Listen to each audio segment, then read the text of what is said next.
지금으로부터 약 900년 전인 1120년 11월 25일 겨울바다.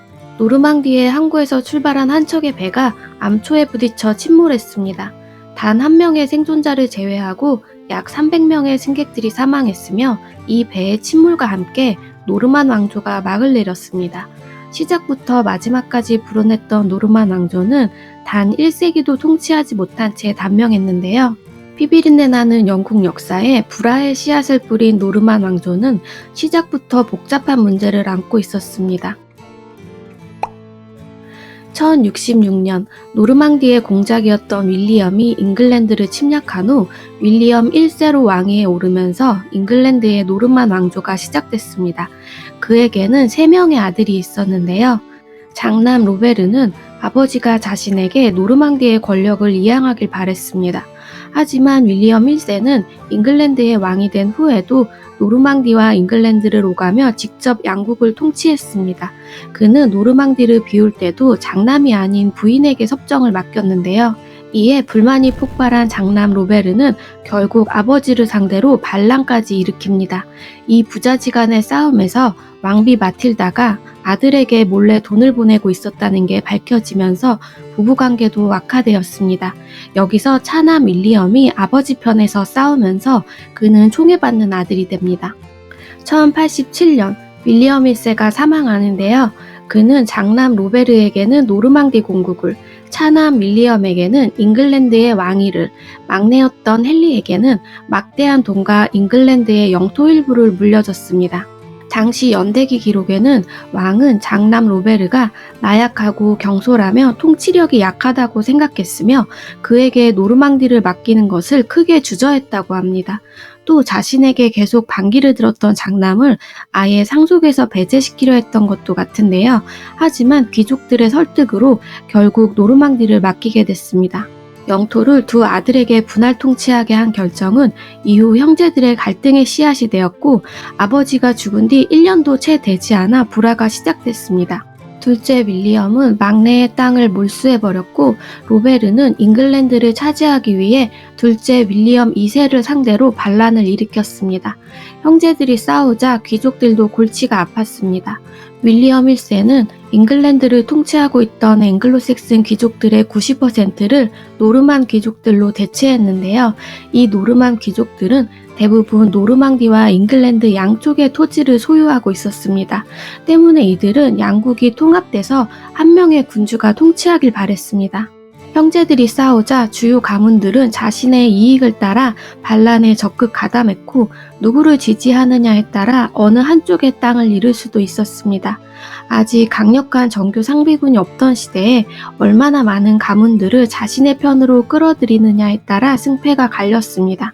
윌리엄 1세는 자신과 함께 해협을 건너 잉글랜드 정복을 도운 가신들에게 땅을 배분해 줬는데요. 이때 어느 한 명의 권력이 커지지 않도록 세심하게 조절했습니다. 때문에 잉글랜드 같은 경우 강력한 중앙 집권이 노르망디에 비해 빨리 이루어진 상태였는데 반면 노르망디는 여러 세력들이 분열돼 있었고 로베르의 통치력은 약한 상태였습니다. 또 로베르는 잉글랜드에 군대만을 보냈을 뿐 직접 자신이 나서지는 않았습니다. 결국 안정된 세수와 통제력을 바탕으로 윌리엄 2세는 귀족들을 매수, 포섭하는 데 성공했고 로베르는 동생의 왕위를 인정하고 물러날 수밖에 없었습니다. 이렇게 차남 윌리엄 2세가 잉글랜드의 왕이 됐지만 그는 아주 의문스러운 죽음을 맞게 됩니다. 1100년 8월 2일 동생 헨리와 함께 나간 사냥에서 사고를 당하는데요. 당시의 연대기 기록에는 남작이 쏜 화살은 사슴을 지나 왕의 가슴에 박혀버렸다. 순간적이었다. 왕은 자신의 가슴에 박힌 화살의 날개를 꺾으면서 말에서 떨어졌다. 이때 엎어지듯 떨어지는 바람에 꺾인 채 남아있던 화살 부분이 땅에 부딪히는 충격에 의해 가슴 깊숙이 박혔다. 왕은 절명하였다. 라고 기록되어 있습니다. 그를 쏜 것으로 알려진 자는 프랑스로 도주했으며 결국 누가 왕을 죽였는지는 미제 사건으로 남아있습니다. 하지만 많은 사람들은 이 사건의 배후에 동생 헨리가 있다고 믿었습니다. 그가 기다렸다는 듯이 형이 죽은 지 3일 만에 대관식을 치르고 왕위에 올랐기 때문입니다. 막내 아들이었던 헨리는 애초에 왕위에서 멀었는데요. 형들의 싸움에 계속 휘둘리는 듯했던 헨리는 기회를 놓치지 않고 헨리 1세로 즉위했습니다. 로베르는 윌리엄 2세 사망 당시 1차 십자군 전쟁에 참전 중이었기 때문에 빠른 대처를 하지 못했습니다. 예루살렘에서 서둘러 돌아온 로베르는 또다시 잉글랜드를 차지하기 위해 반란을 일으켰습니다. 하지만 결국 헨리 1세와의 전쟁에서 패배하고 약 30년 동안 동생의 포로가 되어 감옥에서 생을 마감했습니다. 헨리 1세가 이제 노르망디와 잉글랜드를 통합하여 강대한 세력을 형성하자 프랑스 왕실이 조급해지기 시작했습니다. 당시 프랑스는 많은 세력들의 연합체로 이뤄진 광대한 영토였는데요. 이들은 프랑스 왕의 가신들이지만 군사, 자금 면에서 왕실 프랑스를 능가하는 세력들이 있었습니다. 노르망디도 그중 하나였습니다. 지도는 12세기 당시 프랑스 왕국인데요.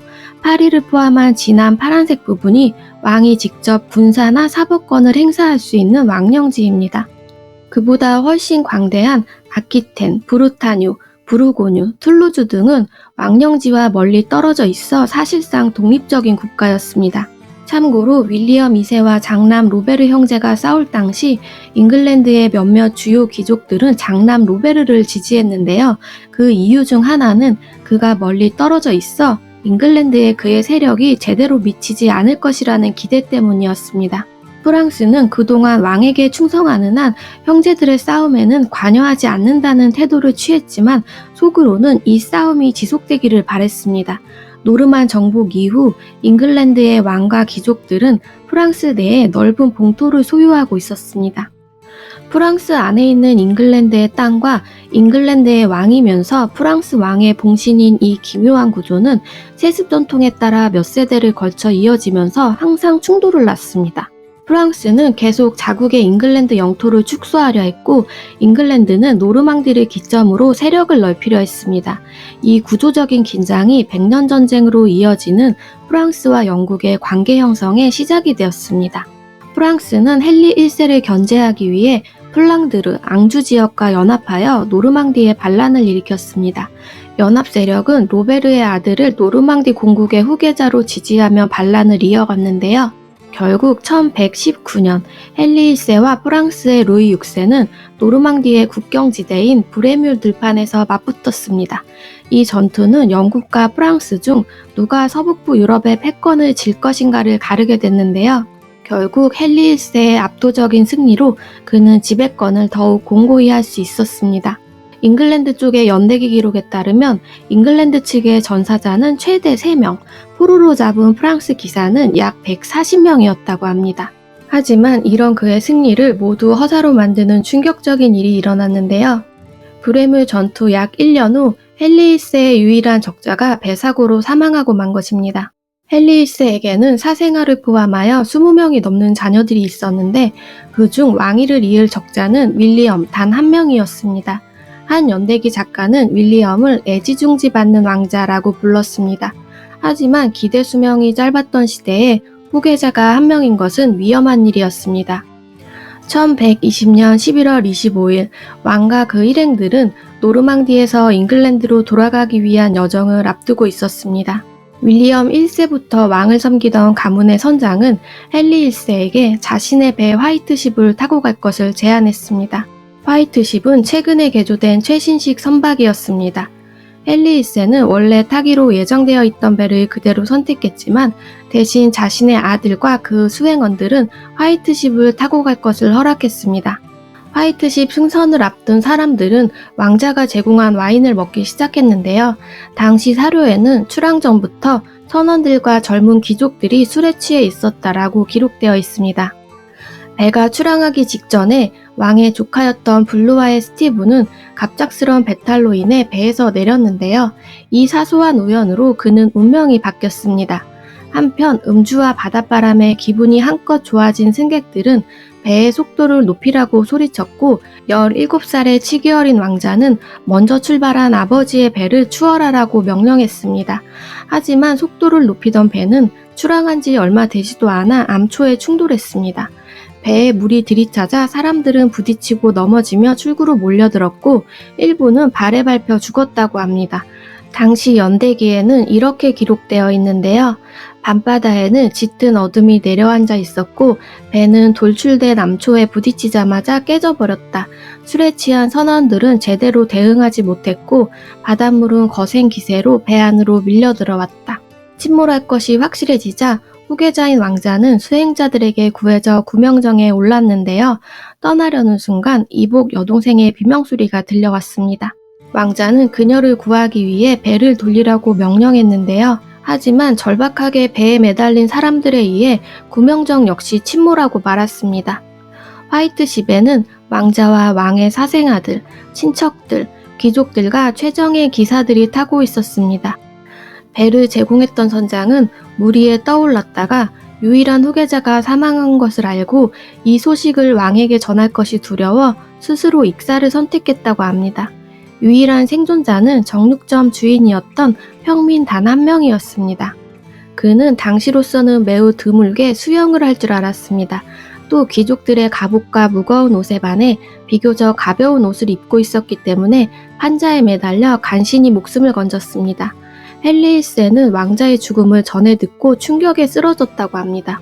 동시대 역사가는 영국에 출항한 어떤 배도 이처럼 큰 재앙을 몰고 온 적이 없다라고 기록했습니다. 이 젊은이의 어깨에 많은 것이 걸려 있었기 때문에 그의 죽음이 초래한 트라우마는 중세 유럽에서 왕위 계승을 안정적으로 유지하는 것이 얼마나 중요했는지를 보여줬습니다.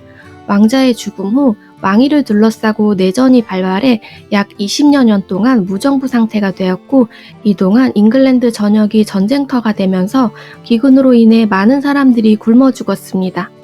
헨리 1세는 자신의 서자가 왕위를 잇는 일은 절대 없다며 장녀 마틸다를 다음 왕위 계승자로 선언했습니다. 귀족들은 마지못해 그녀에게 충성맹세를 했지만 탐탁지 않아 했는데요. 당시까지는 여자가 왕위에 오른 전례가 없었기 때문입니다. 또 그녀는 원래 신성로마 제국의 황후였다가 남편이 사망한 후 앙주의 조프리 플랜테저넷과 재혼한 상태였는데요. 앙주는 프랑스와 연합하여 노르망디와 싸웠던 지역이기 때문에 조프리는 귀족들의 미움을 샀습니다. 그렇기 때문에 헨리 1세가 사망하자마자 마틸다에 대한 충성맹세는 휴지 조각이 됐고 여기저기서 반란이 일어났습니다. 화이트십 출항 직전에 배탈로 인해 배에서 내렸던 운 좋은 남자 블로아의 스티븐을 기억하시나요? 그는 헨리 1세 누나의 아들로 윌리엄 1세의 손자였습니다. 귀족들은 적자에 의한 딸보다는 모계를 통한 남성 후손을 더 선호했고 그를 왕으로 추대했습니다. 스티븐이 빠르게 권력을 장악하자 임신한 상태의 마틸다는 해협을 건너 군대를 이끌고 잉글랜드를 쳐들어왔습니다. 스티븐과 마틸다는 서로 이기고 지고를 반복했지만 딱히 치명타를 가하지 못하면서 이 무정부 상태는 약 20여 년 동안 지속됐습니다. 그동안 스코틀랜드, 노르망디, 잉글랜드, 프랑스의 여러 세력들이 가세한 반란이 여기저기 일어나며 방화, 약탈, 살인이 계속됐습니다. 농부들은 신이 우리를 저버렸다며 누가 왕이 되든 상관없이 전쟁이 빨리 끝나기만을 원했습니다. 앵글로색슨이 대부분이었던 농민들에게 어차피 노르만의 귀족들은 모두 이방인일 뿐이었습니다. 마틸다와 스티븐은 오랜 기간 동안 포로로 잡고 잡히기를 반복하고 있었는데요. 제2차 십자군 전쟁이 선포되자 마틸다의 추종자들이 대거 이탈하고 특히 그녀의 주요 지지자였던 자들 몇 명이 세상을 떠나면서 그녀의 세력이 약화됐습니다. 내전이 교착 상태에 접어들자 귀족들은 갈등 없이 독자적으로 평화를 추구하며 영토를 확보하고 세력을 공고히 하는 데 집중하기 시작했습니다. 결국 마틸다와 스티븐은 귀족들의 중재로 1154년 스티븐의 잉글랜드 왕위를 인정하는 대신 마틸다의 아들을 후계자로 임명하기로 결정했습니다. 그녀의 아들은 후에 헨리 2세로 왕위에 오르며 리처드 3세까지 이어지는 플랜테저넷 왕조가 시작됐습니다. 플랜테저넷 왕조는 튜더 왕조에 의해 명맥이 끊기기 전까지 약 330년 동안 잉글랜드를 통치했습니다. 노르만 왕조의 혈통에 의한 세습, 불운으로 인한 몰락, 이로 인한 상처는 그 후 잉글랜드 왕들의 통치에 깊은 흔적을 남겼습니다.